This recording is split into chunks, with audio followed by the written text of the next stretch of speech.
What does a contraction feel like? How do I know if I'm in labor? And what does a day of labor look like? Wait, is this normal? Hey, I'm Heidi. My best friends call me Hides. I'm a certified birth doula, host of this podcast, and author of Birth Story, an interactive pregnancy guidebook. I have supported hundreds of women through their labor and deliveries, and I believe every one of them and you deserves a microphone and a stage.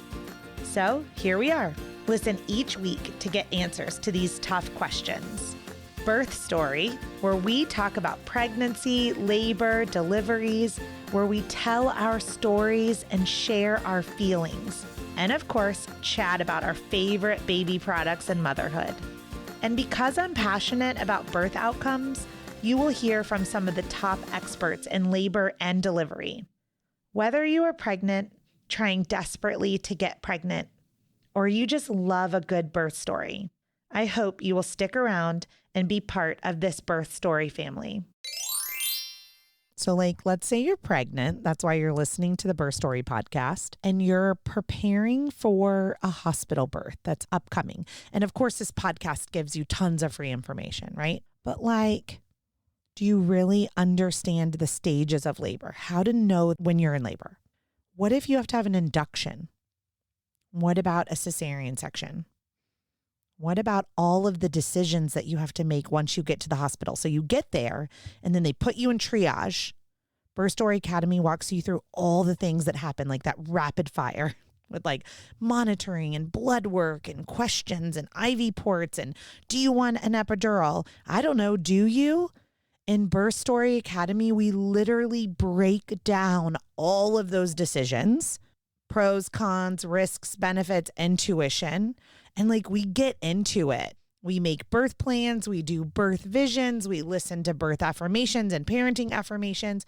And at the end of it, you know exactly what's going to happen when you go into labor and when you get to the hospital. What's going to happen after you give birth, newborn care preferences, how to take care of your baby. So I guess what I'm getting at is, if you're not in Birth Story Academy, what's your plan, right? I want to be your teacher. I want you to come join me in Birth Story Academy and let me walk you through all of the decisions that you have to make if you're having a hospital birth, and how to have body autonomy and how to have informed consent and informed refusal. I'm going to teach you and your partner, if you have one, everything that you need to know about birthing in a hospital so that you can walk in that door with some swagger, with some confidence, wash that anxiety away because you learned everything you needed to learn in Birth Story Academy and you are ready to crush that birth, right? Okay, let's do it. And let's get to this episode. Hey, Katy, welcome to the Birth Story podcast. I'm so happy to be here. I am so happy. You guys that are listening, I was actually just looking at Katy's page and I didn't realize that you had such a large following on Instagram. Somehow you ended up in my feed. I'm sure a friend or a client tagged you and said, you should really follow Katy. And so I did. And then I was preparing for this interview and I was like, wow, you have quite a large following. So Katy, tell us all the things. Who are you? Where do you live? Tell us about your business. Thank you, Heidi. I know that was funny. You're like, wait, what? But my name is Katy Fassett. I live in Parkers Prairie, Minnesota. It's a town of 1,000 people. So, it's a pretty big city around here. I've always lived in Minnesota. I'm married to my husband, Scott Fassett, and he is a financial advisor. We've been married for almost 7 years now. And what I do for work, I should have said I have 3 kids, which is why we're here. So I'll, be sharing those birth stories. I have all boys, a 5-year-old, 3-year-old, and a 1-year-old boy. So they're all, 2 years apart, and it's just kind of been a lot of craziness. I'll share more on that. And then what I do for work is I am an online health and wellness coach. And so I lead monthly accountability groups for moms just like me in the thick of, baby having season. And so there are the moms that are busy and they don't have time and they can't get to the gym. And so I partner with a company called Body. Now they're changing their name to Body. And so we do these online workouts together, and I host morning accountability calls so that moms have encouragement to get out of bed and get started. Cause that's really, I'll share more about that. But once I just started taking back my time and taking care of my body, it changed everything for me with motherhood. And I'll share more about my first pregnancy, but that was really hard. And so that kind of is what spurred me to become a wellness coach. And then what made my following grow is my humor. I've always just been a very outgoing, kind of crazy lady. And I never really knew how to fit that into my coaching business. But then once Reels came out, I just started having fun with the silly audios and just really letting my personality shine. And that's when my account just really started to grow. So that's just a little bit about me. I don't know what else you want to know, but in a nutshell, there we are. I love it. You have the cutest accent from Minnesota. Oh, thank you. I think it's like absolutely adorable. And I really love the mompreneur stories. So my listeners know I have a master's in business, but I'm a birth worker. And sometimes those things are like this weird dichotomy of like, how do they work together? I really love Yes. hearing how parents follow passions and kind of juggle both. So we'll dig into a little bit about how you got into Body and how you are Yep. really working online, like through raising 3 boys. So there's 1,000 people. How did you meet Yes. that? So I didn't grow up in Parkers. I grew up in an even smaller town with 400 people. And how I know, plot twist. And how I met Scott was we went to the same college. So we met at a very small Lutheran school called Bethany Lutheran College in Mankato, Minnesota. And my dad is a pastor. He's a Lutheran pastor. And now my husband is actually going to go and become a pastor. So another plot twist. So it's all coming back around full circle. That's kind of the big life change that's happening now. But he was a senior and I was a sophomore, and we met each other in the omelet line in the cafeteria. And he made a comment to me like, "Have you seen a lot of like cute freshman boys?" And I was like, "What? I'm a sophomore." I was like, "I'm way too old for that." And I was kind of offended that he thought I was a freshman. But now he said, "I said that to see if you had a boyfriend." So, and I know, I was like, that was very smooth. Yeah. And so then we just kept chatting. He added me on Facebook and we chatted on Facebook, and then we saw each other every single day my entire sophomore year. And then he proposed to me my junior year, and we got married the same week that I graduated college. Wow. And you guys have been married for 7 years. Yep. So was he from an equally small town in Minnesota? Yeah, I mean, to me it's big, but to regular people, they're like, "That's small." He grew up in Alexandria, Minnesota, which is like 16,000. That's And it's giant compared to 400. yes, yeah. To me, I'm like, whoa. Like he's like, like graduated with a class of like 300 people, and I'm like, that is so big. Like my class was 20 kids.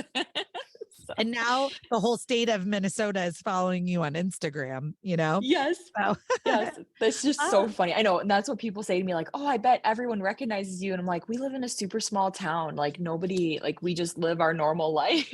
yeah, no one else in your small town is probably on Instagram. You know what I I mean? know, yeah. They are No, a busy. few of them are. Yeah, Yeah. busy doing work. Well, we're going to get into your birth stories, Katy, and I'm really excited to have you here. And I know that the birth of one of your children kind of helped launch into the career that you have and Yep. the business that you have built online. So let's start with your oldest boy, who's now 5, right? What's his name? Okay, yep. His name is Otto. Okay, Otto. Ooh, what a cute name. Yeah. So, so Otto. So tell me about Otto. Was Otto a planned pregnancy? So, yes and no.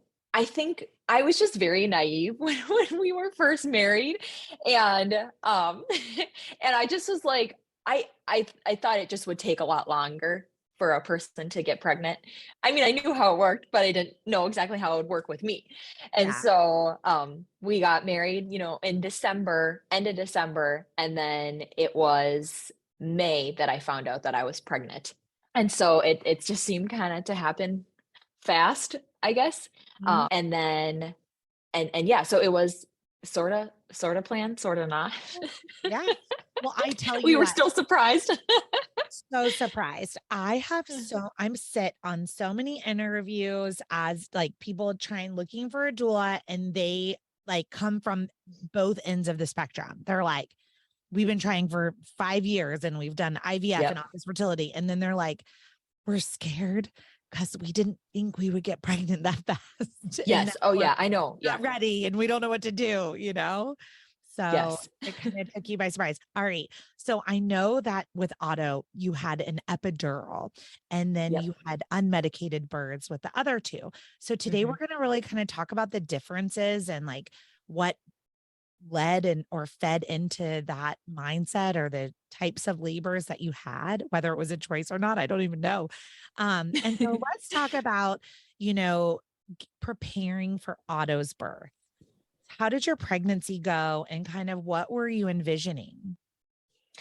So my pregnancy was during one of the most stressful seasons of my life. I don't know if any of the listeners can relate to this, but I just really had motherhood and being a wife on a pedestal. And I thought that it would basically solve all my problems. Like, once I'm a wife and a mom, everything will come easy for me. It'll just all work out. Like, that's when I just like reached the epitome of what my life will be. That all I knew that I wanted to be was a wife and a mom. I went to school for business, but I didn't even really care. I just wanted to find a husband. And so when I, became a wife, and marriage is hard if anyone out there is married, and it's not awesome every day. So in that year of pregnancy and newly married, my husband changed jobs, we moved, we bought a house for the first time. I had like 3 different jobs that I was doing, and I just really, you know, stuffed my feelings with food. I just ate a lot during that pregnancy, and, people are like, "Oh, you're eating for 2." I ate for, like, a whole football team. Like, I just kept eating and eating and eating, and just felt like as soon as I stop eating, I'm gonna remember that I'm in a strange town where I don't know anyone, and I just feel really lost in this season of life. I went from living in a dorm room with a bunch of my friends, seeing them all the time, to being married in a new place, pregnant, and I thought that I would know what I was doing at this point in my life, but I was a 21-year-old, didn't really know what I was doing at all. Yeah. Um, Did you have so ordered eating any other time in your life, like in high school yes, or anything? yeah, yeah, and I've been able to overcome that with what I do now for work, but Mhm. I really struggled my junior year with just weight gain. I didn't get my period till I think I was a sophomore, which compared to my friends, they all had it way sooner, it seemed. Like, I was like the last of my friends to get my period. And so I always felt like I was just experiencing things way later than everybody else. Like, I just gained a lot of weight and just had a lot of hormone fluctuations, got way more acne later on when my friends had gotten it earlier and were able to like figure that out. So my junior year, I struggled with just gaining a ton and being heavier than I ever had been. And then my senior year, I struggled with just not eating enough. And I just wouldn't eat at all to try to lose weight and be skinny. And then once I went to college, I was so stressed out with my class load, and I just would eat my feelings. Mhm. So so it just kind of came back with pregnancy. It just all came back, and I Yeah. just fed my feelings with food. I was constantly like, "Scott, can we go out to eat? Can we go get ice cream? I know we just had a whole pizza, but can we go get french fries?" Like, I don't know, it was like this insatiable need to feel something. I don't know. It was just, and I gained about 70 pounds with that pregnancy because of that. Yeah. I want to simmer with you right there, Katie, because I really appreciate your vulnerability.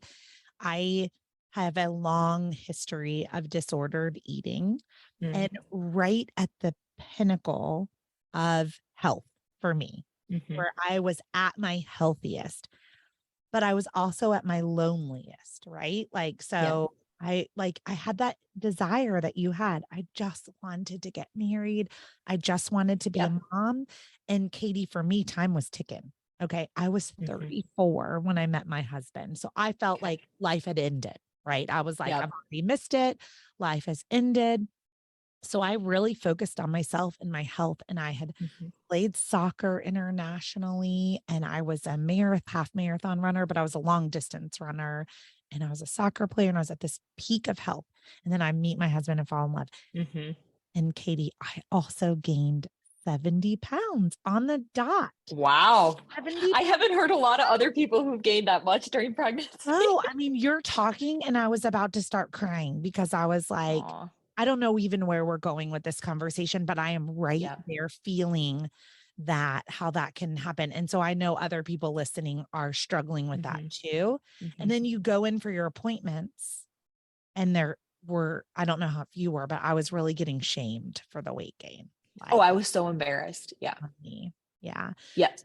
So tell me a little bit more about that pregnancy. Like, were you moving your body and staying healthy in other ways? I was really stressed out about, like, hurting the baby. I thought, like, if I work out too much, I'm gonna mess up this baby. I had a lot of anxiety about that, and my sister had given me they had recently had babies, and so she gave me this, like, pregnancy DVD, and I remember trying to do 5 minutes of it, and I was like, "I'm too tired. This is too much. This is" and it felt really worthless. Like, I'm just gonna keep getting fatter. Why do I even care? So I did go on walks and I had this just like thought of like, you're young, it'll all work out. And my mom had 7 kids and she's a very trim petite lady. And so I was just like, oh, I'll just get my mom jeans. I'll just be just like her. And it didn't really work that way for me. So yeah, I guess the answer is no. I was not. Mhm. All of that. I mean, I feel like I went into my pregnancy and my birth like couldn't be more educated, right? Like I had been a Yeah. doula for a really long time. I'm 9 years at that point, like, Hmm. and it just kind of can consume you, like the Yes. overwhelming emotions of like, Hmm. who am I? Like, I really, really wanted to be a wife and a mom, and now I'm a wife and I'm pregnant. And like, Yep. who am I? You know? Yep. And so, and I think lots of people take that type of anxiety, unknowingness in different ways, right? And so I'm so glad that you're being vulnerable so we can have this discussion. Um, if you're in that season and you're listening, what I will tell you and what Katie will tell you is that we have healthy boys. They're here, Hmm. they're healthy. Yep. Um, so I want to tell the birth story, but then I want to talk a little bit about that postpartum journey then. Oh, girl, I know, I you can could feel feel it. it. Yep.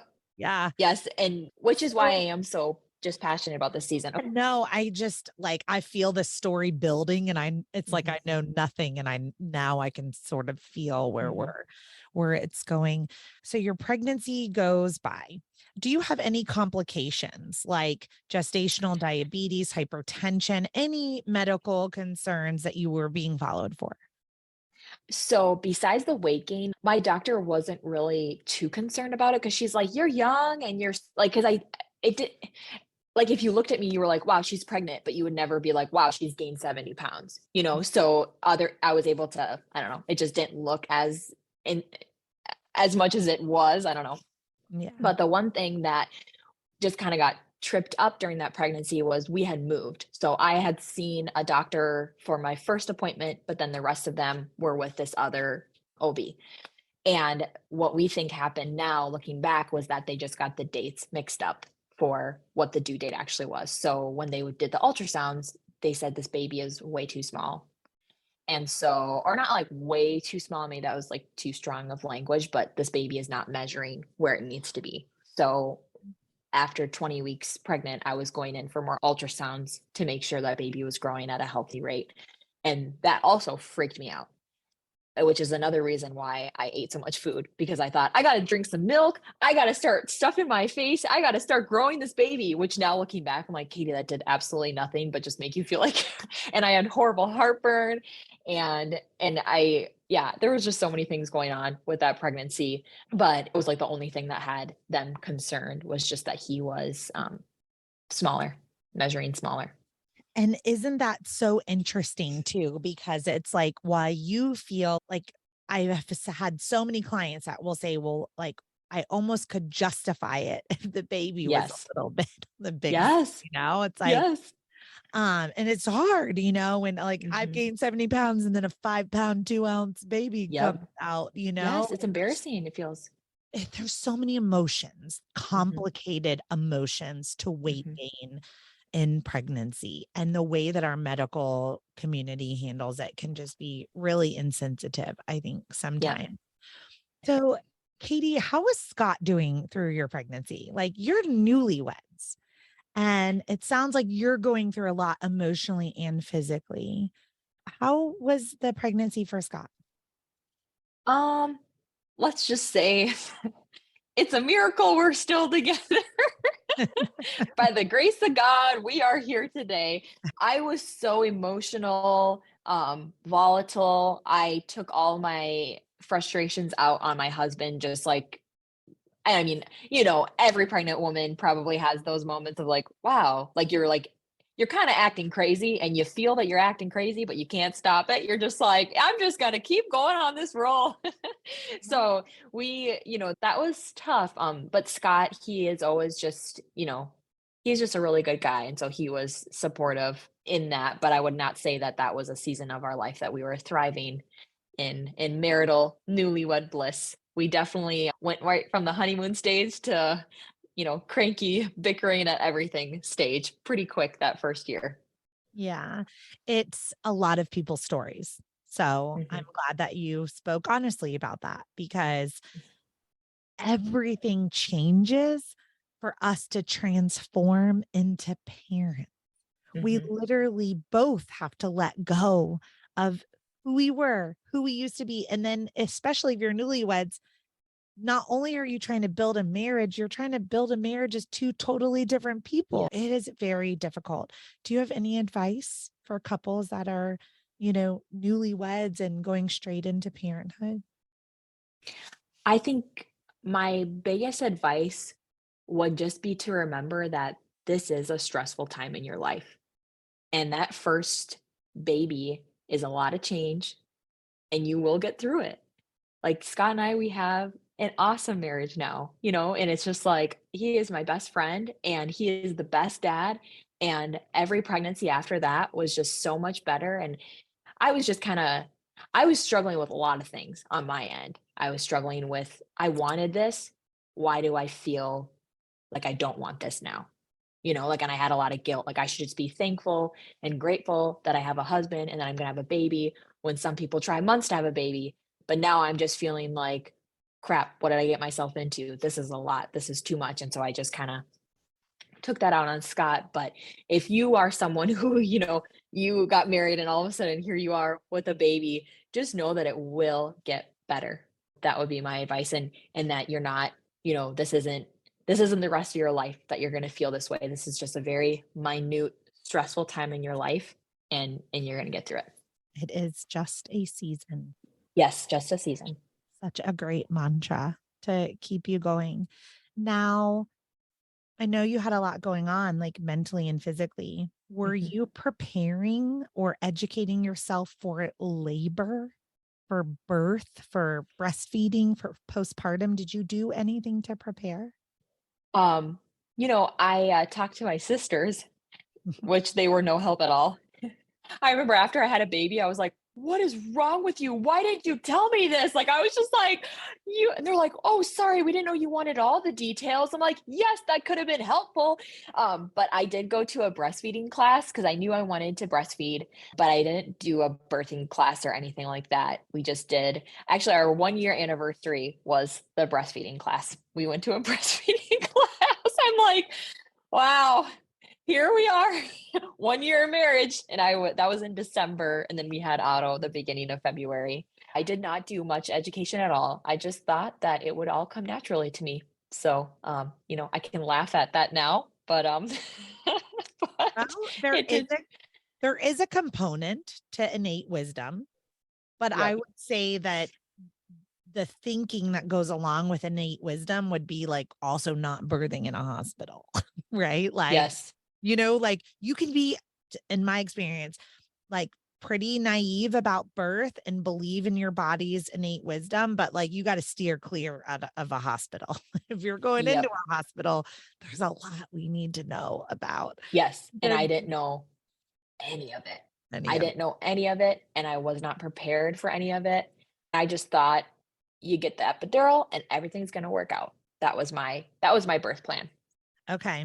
So you have to go into labor for that to happen, though. Yep. So your dates were wrong. Did you end up going Yep. into spontaneous labor or were you Yep. induced? Spontaneous. It Okay. was very spontaneous. It was Super Bowl Sunday. I was Oh, God. 40 weeks. Poor Yep. Scott. Yep. 40 weeks and 5 days. Okay. And I was very pregnant and big and tired. I just remember we were watching the game. I was laying on my left side on the couch, and all of a sudden I just felt this like shooting pain through my hip stomach area. I didn't even know. I was like, oh, weird. That was weird. Like I just thought it was just kind of like a cramp type thing. And then I was like, Scott, I don't know, but I just kind of keep getting this like just jolt. Just this jolt is how I could explain it. And I was like, I feel that I am gonna go into labor. And we did have an induction date for at like 41 weeks, I think. So I was getting Like closer to that. 2 days later. Yes, yes. And so, like, I knew that there was an end in sight, but my mom also went over with her babies, and so I had, like, told my OB that, so she kinda, and everything was looking fine. So anyways, I said, "Okay, I'm just gonna get ready for bed, and let's just try to get one more night of good sleep before this baby comes." So I washed off all my makeup, and if you know me, you will never see me without makeup on. I am a makeup girl, okay? Okay. So I washed off all my makeup, and I go to bed, and all of a sudden, not even 5 minutes later, I'm like, "Scott, we are going to the hospital right now." I'm like, "This is so painful. I can't," because they just started getting way more intense, way closer.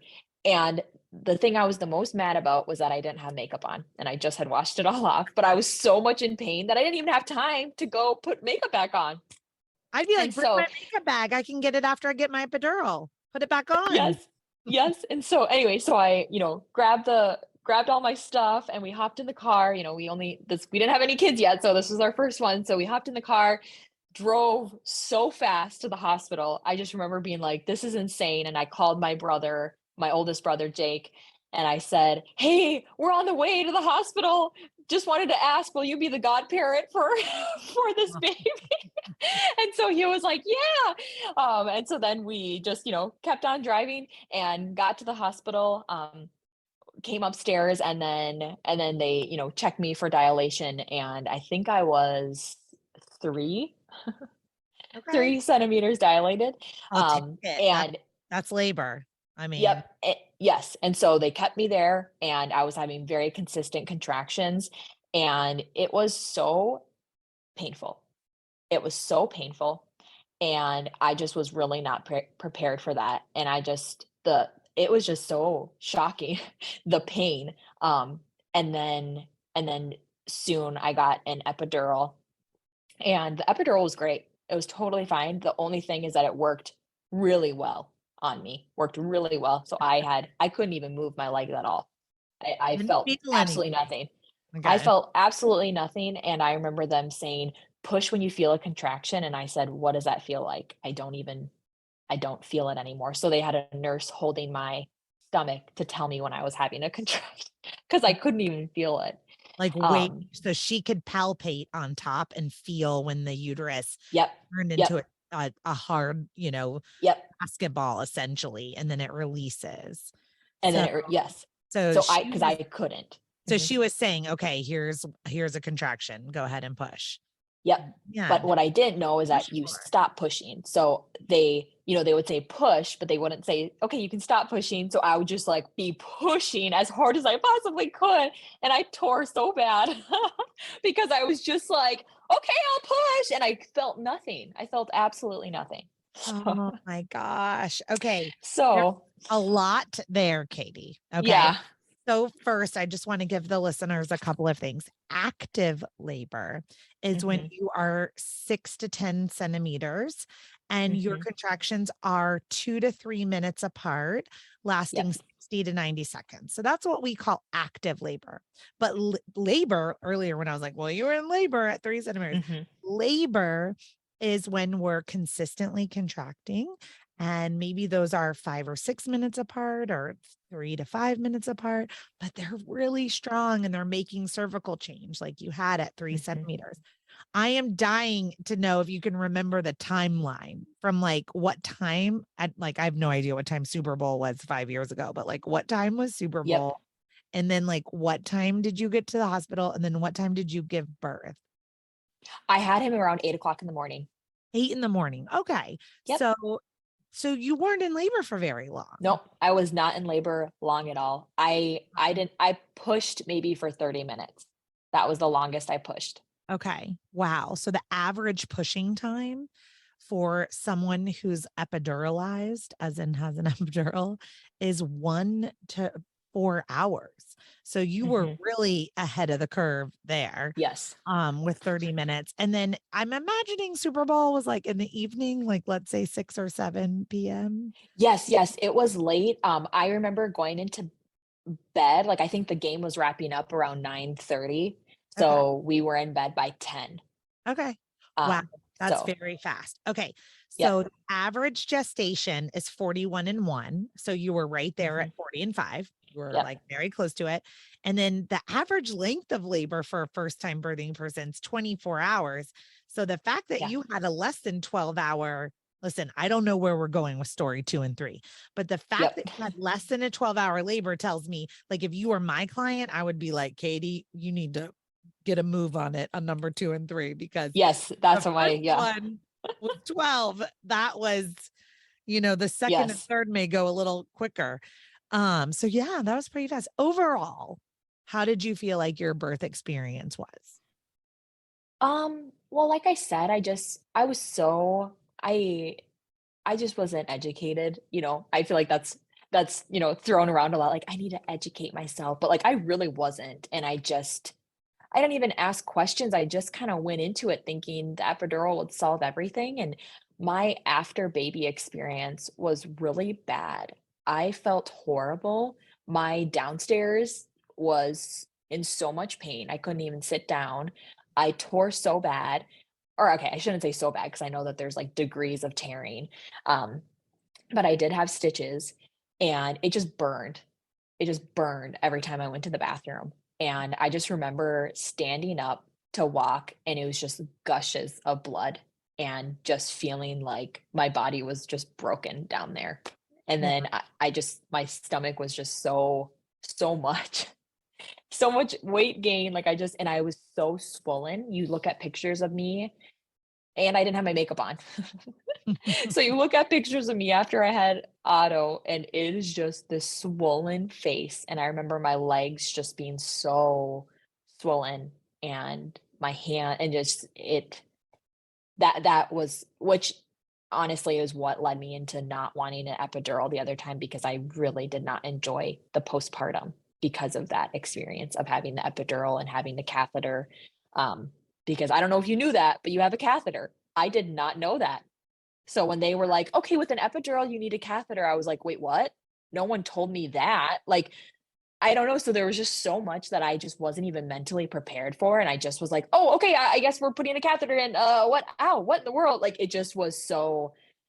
I just felt like a little girl in this hospital, and they're like, "Here you go. Like, okay, we're just gonna do all these things to your body and just hope a baby comes out." Like, it just, even though, like, I mean, they're just doing their job, but I just had no idea what was happening. Yeah. Oh, hearing your story makes me feel like I know medically you were safe, but Yeah. I just know that there's a place to make you emotionally Yeah. safe by informing and explaining and asking for consent. And like when we leave the hospital saying you have a periurethral tear or a perineal Mhm. tear or a sulcus Mhm. tear or a clitoral tear, like there's so many Mhm. places that you can, you said downstairs, but like there's so many Mhm. places that you can tear downstairs, to use your Yep. language. Yep. And they don't even share with us what type of tearing, right? Yeah, Or she just said you tore. right. Things that can help are using a peri bottle or a bidet, sitz Mm-hmm, baths, not moving your body for 15 days because of the mm-hmm. placental wound. Like when the placenta, which is about the Yep. size of a dinner plate, comes out, it peels away from the uterine wall and it leaves an opened wound that Mm-hmm, bleeds. And so even if you have mm-hmm. a cesarean section, the placenta still peels away, Yep. in a C-section, and we still bleed. And we just don't talk about that enough, Katie. Like No. preparing a young new mother for the Mm-hmm. postpartum journey. And guess what? We're also asking you to be a wife at the same time. Like Yep. that is so much pressure. And I will never forget, like you said, that whole picture of you swollen with IV fluids from Mm-hmm, the mm-hmm. epidural, like just no makeup on. Like there is this photo of me with my first, same thing, Yep. epidural things. And I'm like my face is like, bleh, Yes, it doesn't even look like you. and Yeah. I like like once a year I put it next to a famous person that's just given birth. I remember when Kate Middleton came out, and like thank God Yes. Middleton still had her bump, but Yep. like, and I put them side by side and I'm like what I thought I was gonna look like.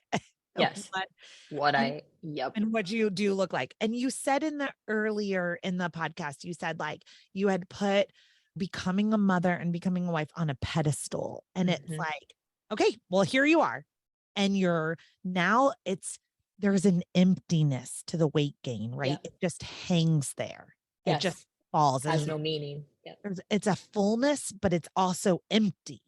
And then we wake up and milk is spilling out of our breasts and we're swollen and it's hard to walk and it's hard to pee. And then we're Mhm. looking at our spouse like, do you love me? Do you want Yes. me? Am Yes. I worthy? Mhm. I can feel all of those things. So how did you get through it? Well, I just wanted to make one comment on what you said on the milk coming in. My milk came in so fast. So I was just leaking constantly. My milk came in at like 20 weeks pregnant. I started leaking. And then when I had baby, it was just like a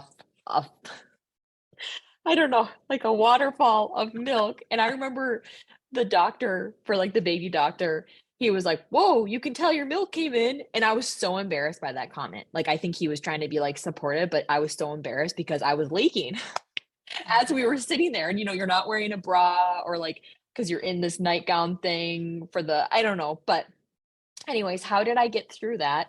That's a very good question, Heidi, because I don't know if I did get through it. Like I just felt I that was the worst postpartum ever. I was so You alone. survived it.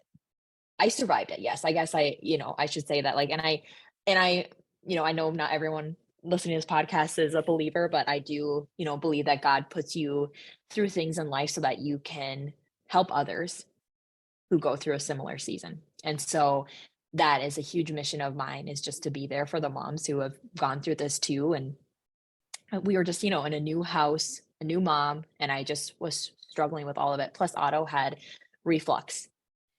And so I remember being really embarrassed because he kept spitting up the breast milk. And the nurse said, like, I think you're feeding him enough, making me feel like I'm giving him too much breast milk, which, like isn't true. Like babies will be done when they're done. And so I felt really embarrassed. Like, here I go. I gained too much weight. I'm producing too much milk, but my baby is small. Like, I just felt like he's spitting up all the milk. It's all my fault.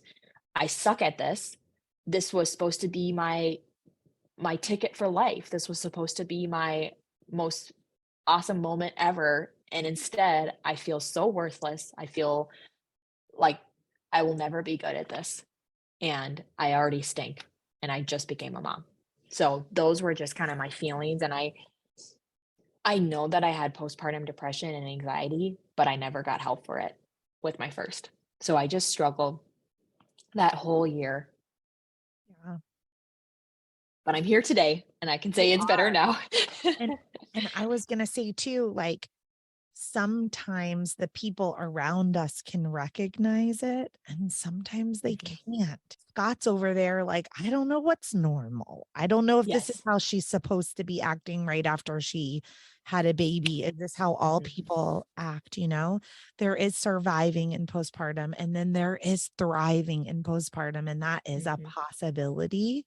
And Yes. so I hope we'll talk a little bit about that because I know you've had two more stories, and Yep. one of them is 1 year old. And I can already just tell in the energy that you're in a really good mental space Mhm. and a really good physical space. One piece that I forgot to ask at the end, I'm like, but wait, but how much did he weigh when he came out too? He ended up being 7 pounds, 6 ounces. So exactly So average. Okay. yep, so he was totally fine. My OB did say after I had him, she said, "Your" I think she said the placenta was, like, deteriorating, basically. So she's like, "I think that maybe" I don't know what was going on with that. She's like, "But I think you were, like, this you needed to have this baby now." Like, it was at the end. So it's a calcifications start Oh, okay. at the end. Okay. So it starts to calcify and it kind of gets a graying to it versus that like Yep. bright, amazing kind of purpley red Mhm. color of like healthy blood.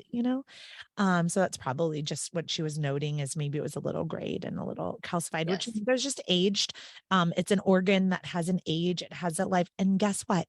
Your body was so smart. It knew exactly Yeah. when to put you into labor, right? Mhm. It knew when its expiration date was, and it knew when he was safer on the outside than on the inside. Like, Yep. and that's how smart our bodies are. Mm. So you have a 5, a 3, and a 1. So Yep. like it wasn't a long time, Katie, before you got pregnant again. Yeah. So like let's kind of talk about like there was a 24-month period, presumably, between those Yep. two. And then, it's a 10-month pregnancy. So we've got just over a year, right? Mhm. From day one of all those feelings that we were just talking about to like 14, 15 months later, whenever it was that you got pregnant Mhm. again. Like, did things change for you before you got pregnant again? Or did you just get pregnant again and then took action on some things in your life? I would say a little bit of both. For me, my my postpartum, like, depression, anxiety is so tied to breastfeeding. I just feel like I'm very hormonal while I'm breastfeeding, and I also feel bad for, like, the listeners who maybe don't have kids yet. I don't wanna make you, like, freak out by all this because your story is probably gonna be way different than mine, so anyways, hopefully I'm not, like, scaring you.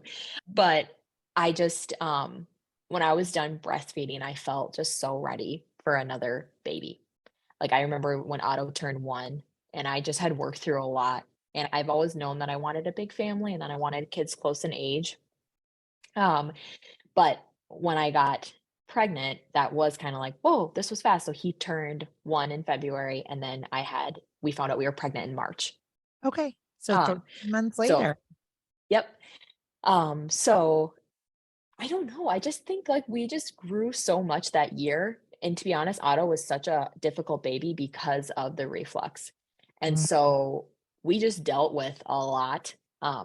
We matured a lot in that year, and we grew a lot in our marriage, and it was when I was 20 weeks pregnant with my second that I just told myself, like, I guess it was before that, I was like, "This is gonna be different." I didn't know how it was gonna be different, but I wanted it to be different, and it was at 20 weeks pregnant that I joined, my first accountability group, and that's when Okay. I started the health coaching. You said it is going to be different. What is it? It is my pregnancy, me as a mom. It basically is my life. I Okay. was really struggling. I also knew after I had my second, I wanted to be home, and I didn't wanna work the job that I was working. So, I basically was just like, "This is the line in the sand." I knew that God made me for more than feeling sorry for myself and stewing on all these hardships that I have, and that I can move on from this and do something. And heal. Was Yep. God putting people in your life to support you at that time? Yes. Yes. I just felt that I started to just recognize things more and just even like following accounts that talked about the same things that I had experienced. And the coach that I ended up joining, her name is Molly. Um, she was the one that was sharing her fitness journey and she was doing these workouts from home. And then she was pregnant with her first when I was pregnant with my second. So I saw her working out as a pregnant woman from home. And I thought, oh my goodness, she seems so happy. I want that. And so when she invited me to join her group, I was just like, I am in. I am in because whatever I was just doing did not work. It was basically just like, I am willing to try anything right now to not have that happen again. And so I just started to exercise while I was pregnant, which scared me the first time. But I was like, Katy, God made our bodies perfectly to do this. Like he made us to be able to carry babies. So I'm pretty sure back in the day, in the pioneer days, they were out, doing chores. I'm like, I'm pretty sure I can do a prenatal workout from home. I'm just like, I just kind of had this moment of like, you are not weak. You are not a fragile little thing that can't do anything while pregnant. Like you were made for this. And I just had this confidence as a mom and just in my own body and what I'm capable of. And that was the best pregnancy ever. I gained the least amount of weight. I just enjoyed every minute of it. I had no heartburn, no back pain. It was awesome. Because you focused on nutrition, you Yes. focused Yep. on moving your Movement body. and Okay. mindset. And my Mindset. I started listening to podcasts. I started reading books again. I started to journal every single day. I would wake up early just to have some time to myself. I just felt like Scott was like, holy cow, Katy. Like it literally went from night and day. I went from just feeling really sorry for myself, just kind of couch potato life to I just don't want to live this way anymore. And it's like I just needed that extreme change to just like jolt me into being in healthier habits. okay. I know it I sounds kind of crazy. It's not crazy. I have a girlfriend from high school, Christy Quinn, and she has a very similar story to yours. And Mhm. she is a beach body or a body coach. Oh, okay. And I follow her on Instagram, and I will say, like, one of the things that just through my pregnancies and through my life was that what you just said, waking up early, journaling Mhm. every day, Mhm. and just carving out that self-care time Yep. Yep. because you weren't taught that, right? Yeah. Your Nope. mom had 7 children. Yeah. Like, it's possible to carve out self-care time, but she probably didn't carve out self-care time. Or if she did, you weren't witness to it as the child, Mhm. right? Yep. And so it's also so important that we have this self-care, but we let our kids see it and Yep. we have that boundary, right? Like for me, mine's the Peloton. And I'll Mhm. keep the door open. I'm like, come watch mommy work out on the Peloton. Yep. I want you to see me moving my body, but I also want you to know mommy is not going to help you for the next 45 minutes with whatever it is Yep. that you're asking me for, Yep. like it is so important. But she was my Molly, you know, Mhm. to Yep. kind of like and it takes one person Yes, to that's all it change your takes. life. Mhm. One person. And Katy, you're that one person for so Aw. many people. Look at the ripples, right? Mhm. Molly to you to, and I'm sure Molly's affected lots of people too, but Yes. like Molly to Katy. And now imagine all those people affected by Katy. Mhm.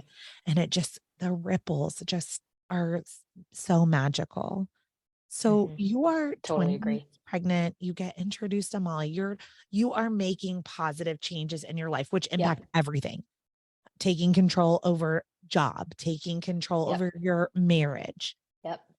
But I also want to know as a doula, like, was there any part of this that where you were like, I need to learn about birth? Like, did you think about birth this time? You wanna I know mean, what I I thought want of? the answer to be yes, but like it can be no. You can be Um, like, nope, still didn't think let's just about say that comes in chapter 3, it. okay? Okay, chapter 3. Okay. Chapter 2 was like, I want to wear makeup. I got a photographer. I was kind of all over the place with my priorities.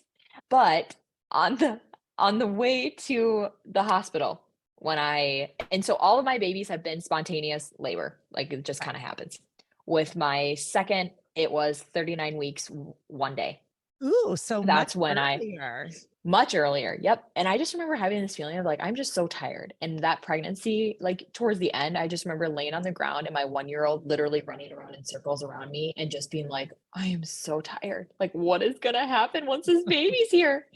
I just remember on the way to the hospital, I said to Scott, I said, you know what? I think I'm just going to try this without an epidural on the way to the hospital. And he goes, what? And I was like, I'm just going to try it. That was, I was like, you know what? I had this like feeling of like, I am this like powerful woman and I can do this thing. Like, I don't even know. Like, it was just like, I was like, I can just freaking do this. And so, anyways, we get to the hospital and it was the same kind of story. All my labors are within like 12 hours. Like, the moment I start having contractions, it's usually about 12 hours later this baby comes. And my middle is Oli. Okay. And he was born around 7:30. All my babies, I go into labor at night and I have them in the morning. It's just kind of, I don't know. My body just knows like you're relaxed, you're kind of getting ready to sleep. And now here's a baby coming. Um, and so anyways, during that, they are like, okay, do you want an epidural? And I just said, no, we're going to just rock it out. And I remember Scott being like he literally went to the doctor. He was like, she needs an epidural. He's like, she needs it because there gets to be a point where you're in a lot of pain. But it was too late. It was too late. It was too far gone. I just remember in that labor, I I just was so tired because I just had I did not. I mean, you're probably like, Heidi, like, Katy, what is going on? This is not smart. No, So I was just I so love it. exhausted. It's just, I do this for a living and I Yes. interview people for a living. And I'm thinking, no one has ever been like, and then on the way to the hospital, I decided to have an unmedicated birth. I'm like, who are you? You can do I don't know. anything. I'm like, you can do anything, Katy. If I you can. yes, I literally said that. I was just like, I can just freaking do this. And so I just remember pushing the baby and I had this moment of looking at my doctor and I said, I can't do this. I said, I cannot do this. I literally had a moment of like, if this is how I'm going to die, Lord, take me now. I am in so much pain. Oh, And Katy, that's called transition of labor. yep, That means yep, like about to push your baby out. yes, Transition. exactly. Exactly. So my doctor said, Katy, I just remember her holding my hand and saying, you can do this. Because she was the same doctor. I've had the same one for all of my babies. And so she's like, you can do this. And then push baby, I think it was around like 20 minutes that I may have been pushing for that one. It felt like an absolute eternity. But baby came. I had a little bit of tearing, not bad. But I just remember after that one, that like with Otto, I just remember I was really able to embrace the fact that there's this baby here and like him being laid on me. I was just felt like this like just peace. After Oli, I felt like, oh, like I was like, it was just so like I was just like sweaty and just like, what just happened? Holy cow. I feel like I just ran like 50,000 marathons. Like, I don't even know. Like, I just was like, they're like, here's your baby. And I'm like, cool, great. Where's some water? Like, I was just so tired. Like, it was just so much. So it was just hilarious, like just the difference. So anyway, so I will say with an epidural, there's something about that, just not having that, like, I mean, how I experienced epidural, I felt very relaxed. With it. And so when the baby was there, but I'll get to the third labor because that was the best. I would say the third was just everything just fell into place. But that was my second. And as far as the postpartum for it, it was very hard because I had this little kid who was not even 2 and he actually broke his leg when Oli was about 2, almost 3 weeks old. Scott was walking down the stairs with him and he slipped and he kind of had Otto like on his side hip. So like Otto's back leg was, on his back. I don't know if you can picture that. And so he fell on his back and Otto's leg was in between the stairs and Scott's back. And so he broke his leg.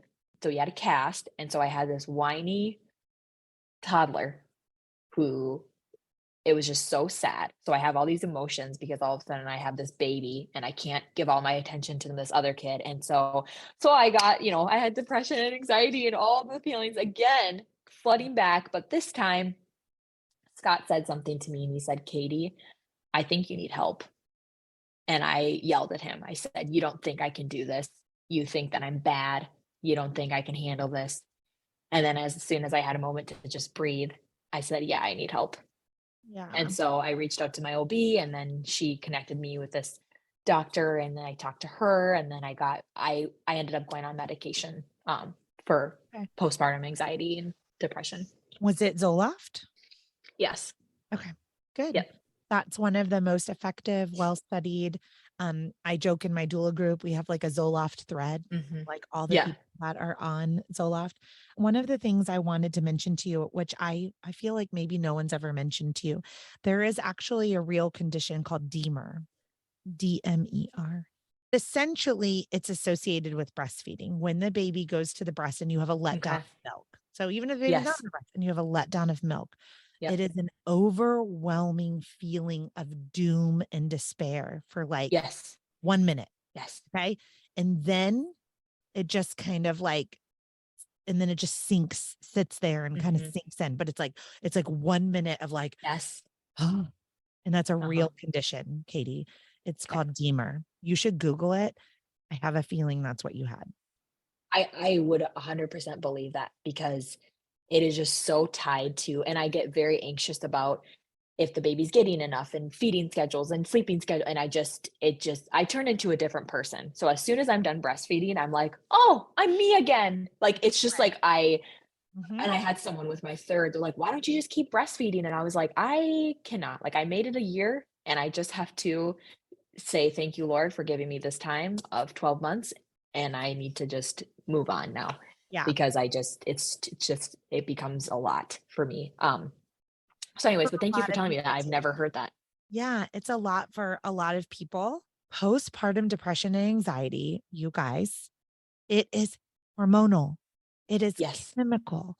It Uh-huh. is not Katie. It is hormones. And when our hormones are balanced and our mind and our gut and everything is in sync, then we are better. We are whole. So we can choose to go through for a year, 2 years, however long. But I need people to hear you. It is okay to also choose yourself. It is okay to choose yourself and to not keep going. Zoloft is a medication that can help. There are other medications that can help. There are natural things that can help, but sometimes you just need the strong stuff. So now we're going to like zip it on over to the third. Yep. I know we're running out of time here. Like, I want to bring it home. Let's bring it home, Katie. Yes. So, you get pregnant again. This one took a little bit more. I would say that I felt like, oh no, am I not able to get pregnant again? So it was like a little over 2 years. So I was tracking, and actually, my sister and I were both kind of trying around the same time, and we ended up being pregnant at the same time, and our babies are a week apart. Oh my goodness, the third baby. So that's when we found out we were pregnant. And then that pregnancy, I was just like, okay, it is time to really take control of this. And so I listened to the hypnobirthing. I just started to really think about it, talk to other moms, just visualize how I want this to go. And Okay.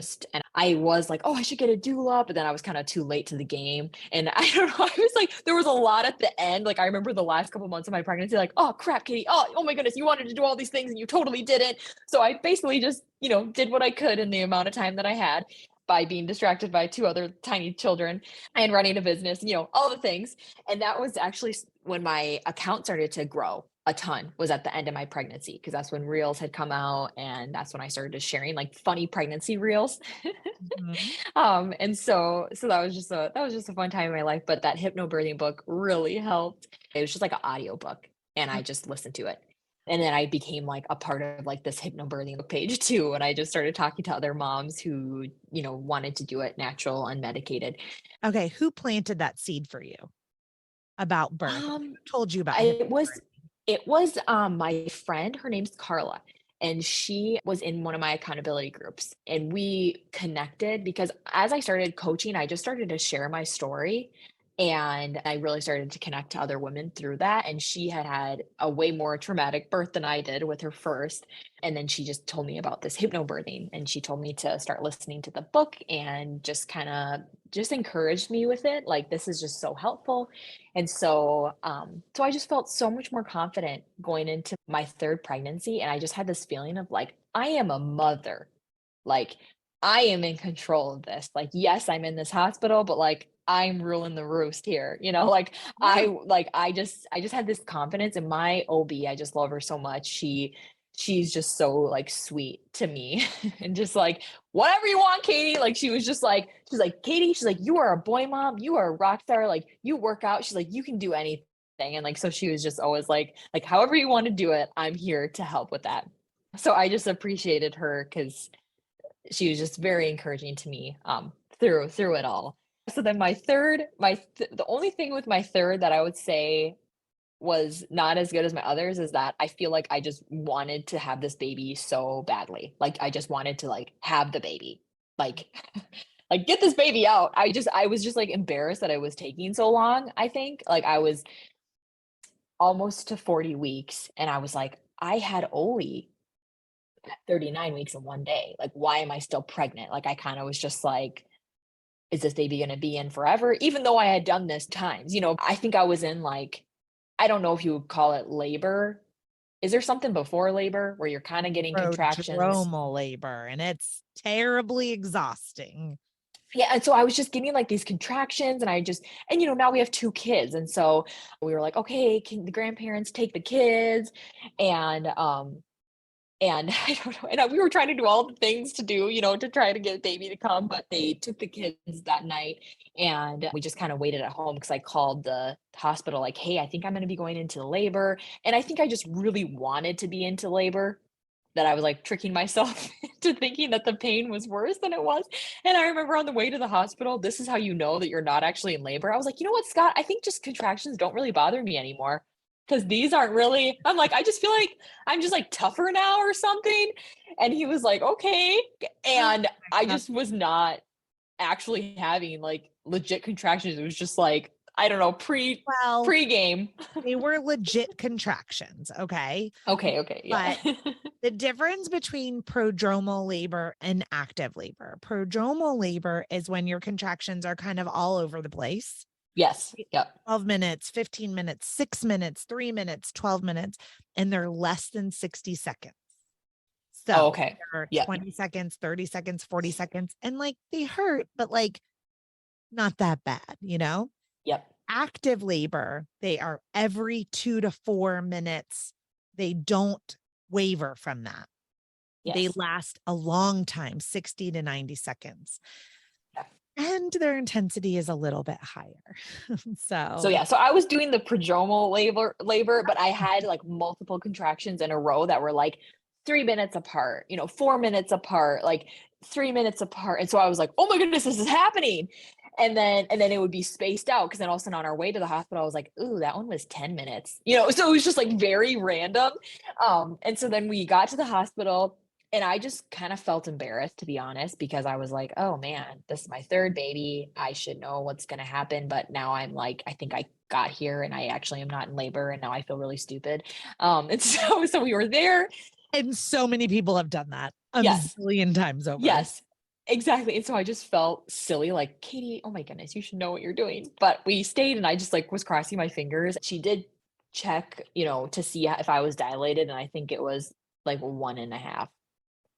So then I was, pretty embarrassed at that point. But my doctor was, not there, but they called her and they just said, Katy, whenever you are in labor, it goes really fast. So it was really cold. This is in February. It's like -20. And this was already at night. And so they're like, you're already here. Let's just keep you overnight, see how it goes. And in the morning we can chat, and we can either like induce you. And after listening to the hypnobirthing, I was like, heck to the no. I don't want that. I was like, I'm just gonna wait for my body to do its thing. Like it's done its thing the 2 times. So I don't want to rush this. Like I don't feel like I need to, if it's a couple days I need to wait, I'll wait. Um, but I literally feel like the nurse checking me like made it like jump into labor or something. I don't know. Yes. Um, So she but probably swept your membranes. So when they go to check you, it releases prostaglandins. So yeah, that's I like, think that yes. and it just kind of stirs it up. You guys Yes. listening at home, I mean, I said I would keep it PG for Katy and her audience. Hey, So that's okay. another way that you could do that if you were not in the hospital is by having P&V or some sort of penetrative things. Mhm. Is that as PG Yep. as I can get, Katy? That was pretty PG. I appreciate that. We tried that. I mean, like we were doing all the things, but apparently it was just the nurse had to the nurse got it going, okay? Yeah. Leave it to the experts sometimes. Yeah. So anyway, so then my contractions did start and I was like, "Oh my goodness, this is a lot." And it just came all back to me. I was like, "Oh, ha ha ha ha. Here, silly me. I thought I was like immune to contractions with my third baby. No, these hurt so bad. But with my second, I didn't even have time to like go sit in the bath because it just happened so fast with Oli. But with my third, I did have the time to like go into the tub and just kind of sit and soak. And I labored the most in the tub, but in the hospital that we are at, you cannot give birth in the bathtub or in the big jacuzzi thing that they have there in the middle of the room, but you can labor in there. So it's like once you're past like a certain point of dilation, they do not want you laboring in there. So that was the best probably. But when I got out of the tub, I kind of was going a little hysterical with the pain. And so I just remember standing up. Here I am, like it was the best labor, but it really just felt like the best. Like, and I'll get to the best part. But I just felt a little hysterical from the pain. And so I remember just like standing up and just being like, oh, like because all of a sudden a contraction. And they were so intense and so long. And I just would like poor Scott in his arm. I just squeezed his arm. Like literally in my mind, I'm just like, I want you to feel this pain. Like Yeah. I want you to feel this in your arm. Like I'm going to squeeze with all my might and I want to break some skin. Like I just turned into like an evil person. I'm just like, you are going to feel this because this is so much pain. But it really just started to amp up and my doctor wasn't there yet because now it was like early morning. So we got there probably it was closer to midnight the night before. Yeah. And then it really started to kick up around 4 a.m. And I think I had Nels it's like 6:30, I think, Okay. in the morning. I got to look back. I have all their like announcements on social media, so I could just go back and look at the time. I should have done that before this, but No, but I mean, you roughly have a time in which you go into your birthing time. yes, And you roughly have a gestational length or a labor length. And I'm going to say you have a gestational age. Okay. Because yep, Katy, I want to go all the way back to your first pregnancy and your dates were off. If you had okay, two babies in your 39th week, and then that one at 40 and 5, I'm like, no, no, no. They were a week mhm, off. And that's why you yep, were measuring small, yep, right? yep. I Because think so too. were all your babies 7.5 pounds? The last two were 8'3". 8.3.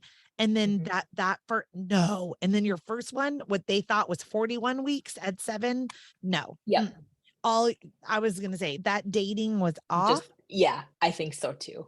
absolutely. So I think that you have your gestational age in the 39th week and you have your weight, 7 to 8 pound babies, and you have your length of labor, 12-ish hours, and you start at night and you Yep, give birth in the morning. I yep, mean, that's just what your body does. So if you, yep. like you said, you and Scott want to have a big family. So when you're on 4, 5, 6, 7, I don't know how many you're going to, they're I mean, probably we'll just going to see. get a little shorter and shorter. That 8 a.m. Yep. turned into 6 a.m. will turn Yep. into 4 Yes, they a.m. did. Yeah. Exactly. It was like 8, 7, 6.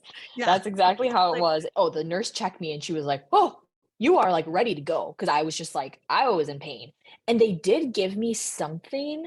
Um, it was something to just kind of relax you. It was not an epidural, but I was kind of becoming a little hysterical. So they were just like, okay, this will just like take the edge off, is what they said. I don't know if you know what even that is. I can't even remember. So it's likely one of two things. Okay. Most likely it was a drug called Vistaril. Vistaril is a form of an antihistamine like Benadryl, but it has anti-anxiety properties. So it kind of calms and relaxes Okay. the system. There is another medication called Stadol. It's an IV narcotic. However, that would very rarely ever be used that far along in labor. Okay. So that Okay. would be used if you were like 2 or 3 centimeters dilated early in labor and you're having lots of pain or anxiety. But the IV pain medications do go directly to the baby. So Okay. they wouldn't want a baby to be born right after getting narcotics, because then they Okay. come out kind of floppy, essentially. So I'm going to guess that you had a medication called Vistaril, and that is essentially an antihistamine. But it Okay. calms you down. I don't Okay. know. But whatever it was, Yeah. because I remember the nurse being like, because it was just like, I don't know, it just be, which I think, is when you're just really getting ready to have this baby. Yeah. So then she checked me and she was like, oh, you're ready to go. And then the doctor ended up coming because they had called her, like, she is, getting very close. Because I think my doctor wasn't going to be there till like 7:30. And so she comes in the room and she was like, Katy, you ready to do this thing? Which, is so funny how they're just like walking in the room, like, here, it's just so funny. And so I was like, yes. And then she asked me, Katy, how do you want to like have this baby? Like, do you want to be, like laying down, or like, how do you, and I said, I was like, can I just be on my knees? so, so I was on my knees, prayer position. Something I should say is my water, always has to be broken by them. It never breaks on its own. But with my third, it was not broke yet. So many things happened at once. Okay. So I was on my prayer position on my knees, and I was just like leaning on Scott, and I was just ready to push this baby out. Like, I just had this feeling of like, I am a strong woman who is just gonna, like, they did this back in the day, I can do this too. And so with like the first push, I think my water broke. I think I pooped. I think I pooped. And so all Probably. of a sudden it was just like, I remember just saying, sorry, sorry, because all of a sudden, like, water was everywhere. And there's just nurses around, they're just like the best people ever, cleaning up everything. And then all of a sudden I'm pushing and I feel myself like pooping. And I'm like, sorry. And it was just like my body was like, release everything now. And Mhm. then the baby came, another push, baby came. So it was 2 pushes, baby was out, and Oh, they that's handed me so Nels. Yes, and they handed me Nels, and I just had this feeling. It was just the best feeling in the entire world, and I just held him, and I just was so proud of myself of what just happened, and just everything just came, and just being able to see him, and, like, I don't know, I wanna, like, brag about my own kids, but, like, he's just the cutest little thing, and it was just so worth it. And I remember the nurses, like, asking me questions like, "Oh, should we wash him up or should we do this?" And I was like, "I just wanna hold him." And I was like, "I just wanna nurse him, and I just wanna hold him, and I don't wanna let him go." Like, I literally just laid in a pile of blood and water and poop. I mean, they cleaned up the poop and everything, but I was just so happy, and it was the best. And I remember telling them, like, "Can you dim the lights?" And I just, like, held him, Yeah. and they gave me that space, and I so appreciated that. Because I remember the nurse came and she, like, the other nurse had to go, and so it was a new nurse, and she's like, "Hey!"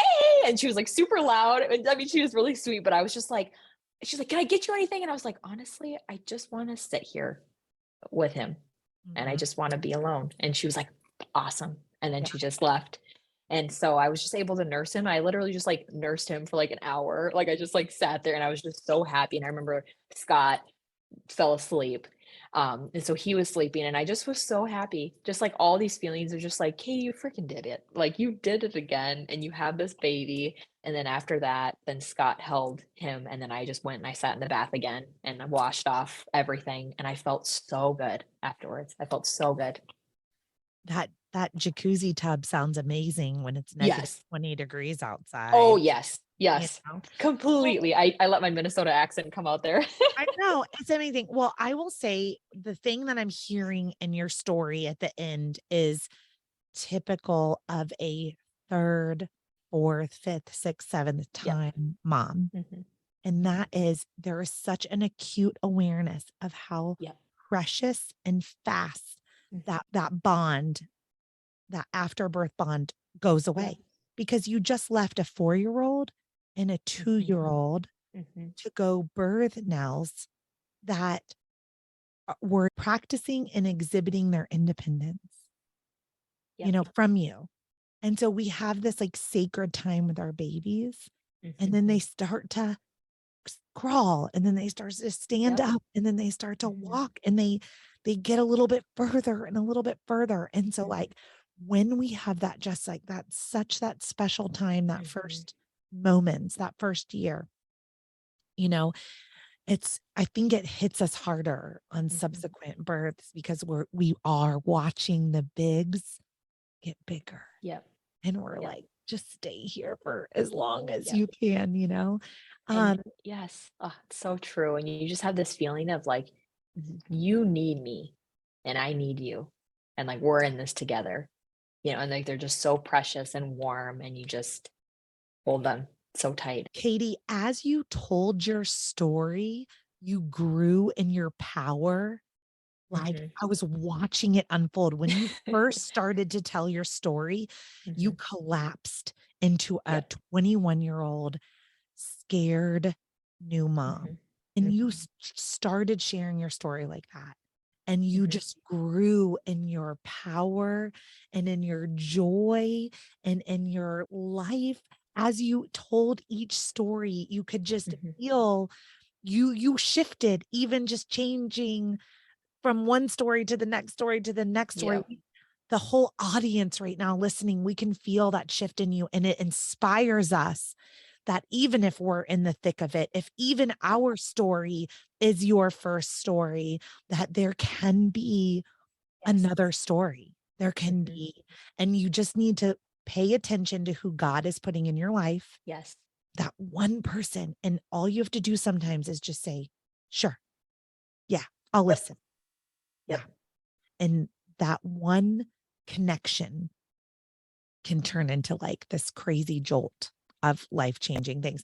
What you do every day on Instagram, on TikTok, Mhm. in your online coaching business is making sure that the people that are in your circle, they have story number 2 and number 3. They have number Yes. 3. They have Nell's story. 100%.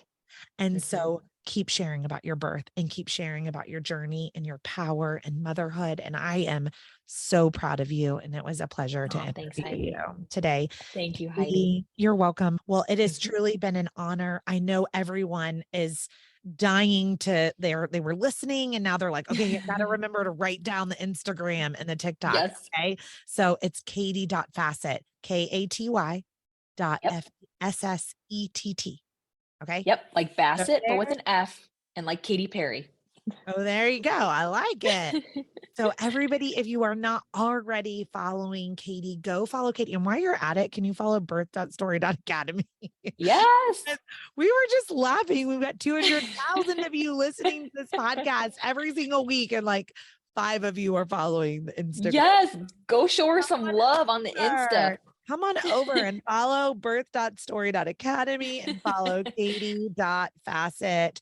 And we hope you guys have a blessed and wonderful week. Thank you for being here.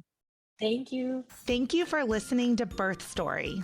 My goal is you will walk away from each episode with a clear picture of how labor and delivery might go, and that you will feel empowered by the end of your pregnancy to speak up, plan and prepare for the birth you want, no matter what that looks like.